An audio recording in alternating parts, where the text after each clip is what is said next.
Абуральны выпадак бяспраўя грузінскія ўлады разлучылі беларускую сям'ю журналіста, які пераследуецца на радзіме.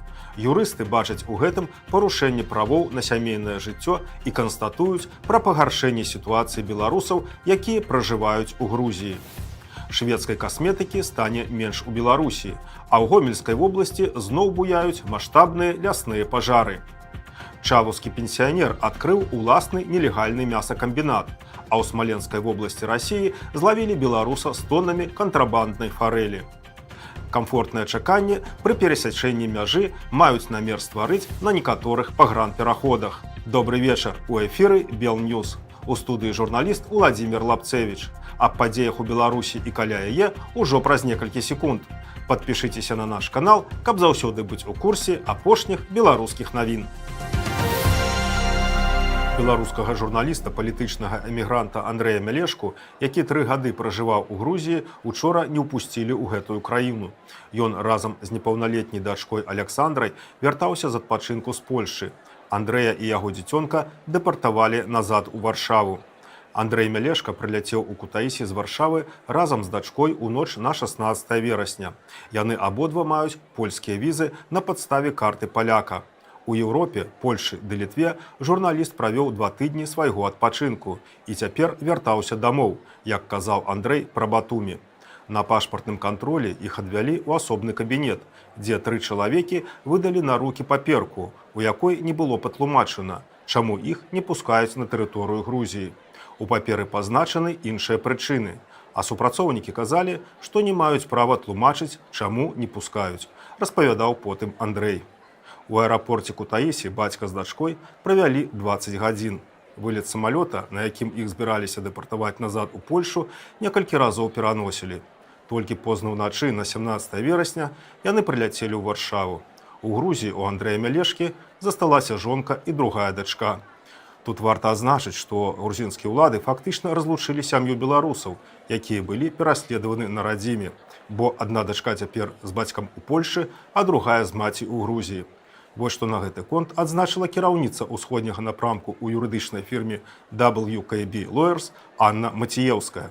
Трэба ўзяць пад увагу, што ў дадзеным выпадку ёсць рызыка, што былі парушаны права менавіта на сямейнае жыццё, а таксама права дзіцяці. У тым ліку не толькі таго дзіцяці, кому не дазволілі ўехаць ў краіну, так? Але таксама таго дзіцяці, які застаўся ў Грузіі, таксама і маці, так, якая засталася ў Грузіі. Бо трэба разумець, што праз такія сітуацыі церпяць таксама дзеці, і не толькі тыя, якія былі змушаны з'ехаць, так, але і тыя, якія засталіся ў краіне, бо яны маюць права на тое, каб кантактавацца са сваімі блізкімі, так, і таксама як бы быць пад апекай маці і бацькі. Ну і, канешне ж, права самого Андрэя як бацькі, каб была такая сітуацыя, у якой ён мае права жыць са сваёй жонкай, са сваімі дзецьмі. Гэты кейс даволі яскравы, падкрэслівае, што, на жаль, тэндэнцыя, здаецца, што з'яўляецца негатыўнай і пагоршваецца састаянне беларусаў у Грузіі. Беларус жыве ў Грузіі з 2021 года. Ён з'ехаў туды пасля палітычнага пераследу ў Беларусі. 3 гады працаваў журналістам, займаўся дробным бізнесам, мікрабізнесам, зарэгістраваны ў грузінскай падатковай інспекцыі. ВНЖ Андрэй Мялешка не афармляў. Увогуле, аб чым сведчыць сітуацыя з ім і ці становіцца Грузія небяспечнай краінай для беларусаў, якіх пераследуюць на радзіме па палітычных прычынах. На гэтае пытанне нам адказаў юрыст, сябра Еўрапейскай асацыяцыі адвакатаў Алесь Михалевич. Думаю, что Грузия ніколі не была стабільнай краінай з развітай правовой сістэмай. Такой Грузія і застаецца. Гэта значыць, застаецца для беларусаў краінай непрадказальнай, дзе ў любы момант можна рызыкаваць, што цябе дэпартуюць. Што праўда, дэпартуюць, это не значыць экстрадуюць у Беларусь. Я думаю, што для тых, хто маюць палітычныя артыкулы, прамой экстрадыцыі з Грузіі ў Беларусь ўсё роўна не будзе. Але можна з вялікай доляй верагоднасці проста быць дэпартаваным у тую самую Турцыю ці в нейкую іншую краіну, як у выпадку з Мялешкам, паколькі яны пабачылі, што яго ёсць польская віза, ну то скарысталіся магчымасці адправіць яго ў Польшу. Шведскі бренд касметыкі Oriflame ціха спыняе сваю дзейнасць у Беларусі, хоць афіцыйных аб'яў пра гэта не было. На дадзены момант беларусы ўжо не могуць замовіць прадукцыю праз мясцовае прадстаўніцтва кампаніі. А яшчэ ў жніўні 2024 года ў рэестры падаткаў і збораў з'явілася інфармацыя аб ліквідацыі юрыдычнай асобы Oriflame Cosmetics. Карыстальнікі заўважылі, што сайты бренда, праз якія раней можна было рабіць замовы, сталі недаступныя. Спробы датэлефанавацца ў офіс кампаніі ў Менску таксама не ўвянчаліся поспехам. Тэлефоны адключаныя. Электронныя лісты вяртаюцца з паведамленнем аб немагчымасці дастаўкі. Гэта стварае ўражанне, што кампанія спыніла сваю дзейнасць у краіне без лішняга шуму. Пацвярджэннем гэтага стала і размова журналістаў з адным з кансультантаў Oriflame. Ён паведаміў, што праз беларускае аддзяленне замовіць тавары ўжо немагчыма. Існуе варыянт афармлення замовы толькі праз агентаў у Расіі, але з гэтым могуць узнікнуць праблемы. Пасылкі часам прыходзяць пустымі або з неадпаведным таварам.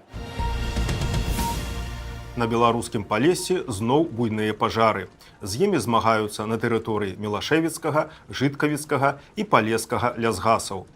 Ачаг, як паведамілі ў Міністэрстве лясной гаспадаркі, зноў разгарнуўся ў журавінавых месцах на тэрыторыі рубрынскага лясніцтва Мілашэвіцкага лясгаса.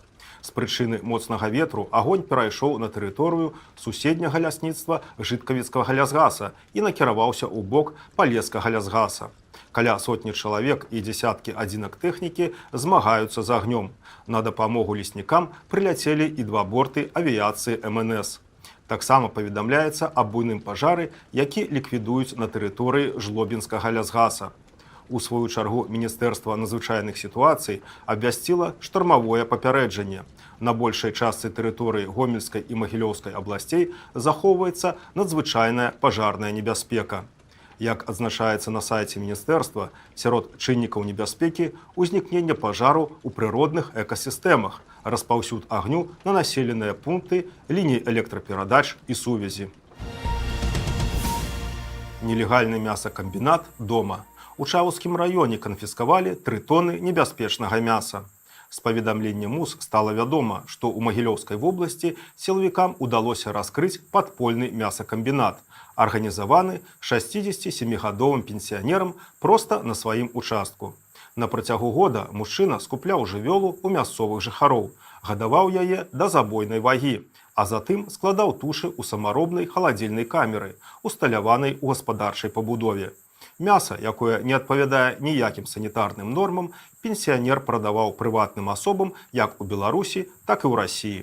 Супрацоўнікі ўпраўлення па эканамічнай бяспецы пры Ператрусе выявілі на ўчастку каля 3 тонн ялавічыны, якую эксперты прызналі небяспечнай для здароўя.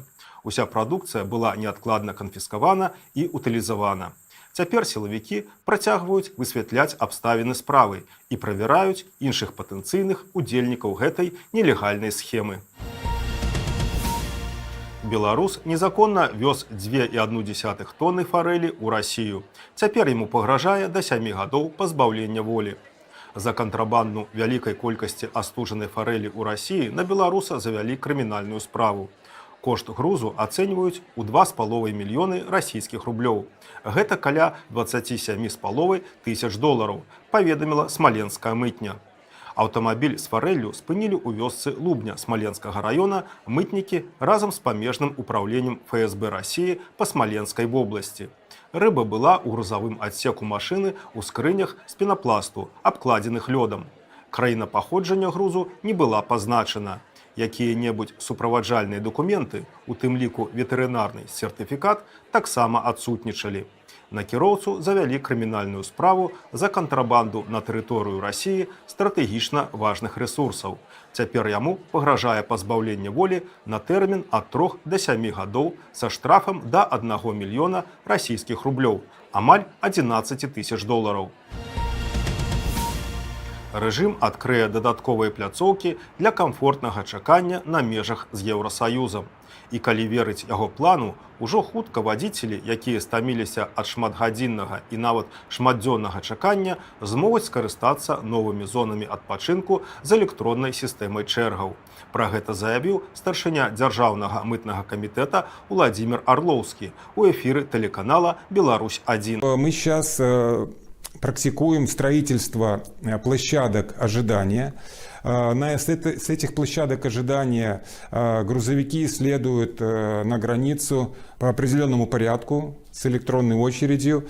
И вот перед всеми пунктами пропуска, которые сейчас действуют, мы планируем в этом году и в следующем расширение таких площадок. Дадатковыя пляцоўкі плануюць адкрыць перад пунктамі пропуску Казловічы ў Бярэсці і Каменны Лог на мяжы з Літвой, дзе ўмяшчальнасць разлічваецца ад 200 да 600 аўтамабіляў. Па словах Арлоўскага, дзякуючы гэтай інфраструктуры, вадзіцелі змогуць стаяць у чарзе па сістэме электроннага запісу. Такие площадки оборудуются, как правило, и торговыми точками, и соответствующими сантехническими оборудованием, поэтому, по крайней мере, стоять в очереди будет комфортнее. Гэта ўсе навіны на сёння. А ўжо о 21 гадзіне не прапусціце жывы эфір праграмы «Палітбамонт». Вы глядзелі Белньюз. Не забывайце падтрымліваць нашы выпускі лайкамі і каментарамі. Да пабачэння!